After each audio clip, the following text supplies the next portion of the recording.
Now to another huge story. Less than 14 hours after a lone wolf terrorist's hostage siege ended in Sydney, Australia, Taliban gunmen broke into a school in Pakistan, delivering one of the deadliest attacks in that country in years.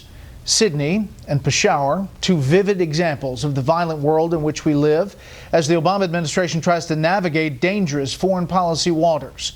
Chief White House correspondent Ed Henry has the story tonight.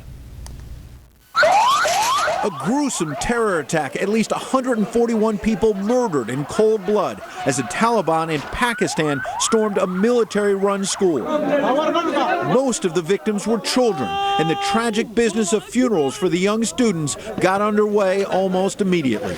The images are absolutely gut-wrenching.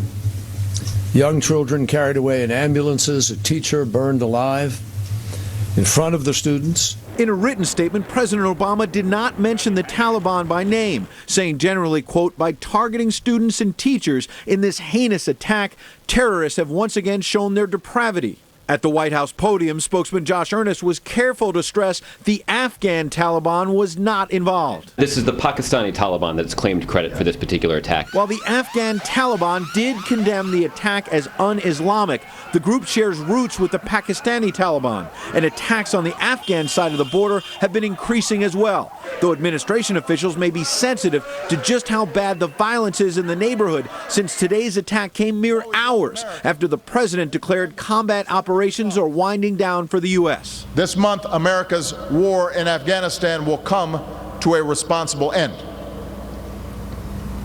Now, that doesn't mean everything's great in Afghanistan. The president's aides are making the case that Afghanistan is stabilizing, though a similar claim was made about Iraq when all U.S. troops were pulled out at the end of 2011. Almost the same words you just said about Afghanistan. And then it collapses, ISIS goes in and fills the vacuum. How worried are you we're going to have a replay? Well, but Ed, I do think this highlights a key difference from the strategy that this president has pursued from the strategy that was pursued by the previous administration.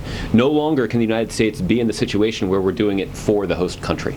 In the situation with Iraq, they were left a stable and peaceful country. The tension comes as a majority of the public says it disagrees with the president about the CIA's treatment of suspected terrorists. In a new Washington Post ABC News poll, 53% said it produced important information. 31% said it did not. The architect of the enhanced interrogation program, CIA contractor James Mitchell, told Fox's Megyn Kelly Senate Democrats never gave him a chance to tell his side of the story. Then they issue this report that essentially stirs up all of the crazies and all the jihadists. And so now we're getting death threats and we're getting all kinds of things.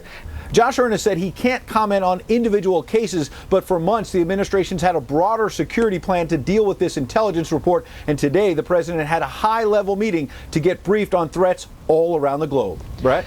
Ed Henry on the North Lawn. Ed, thank you.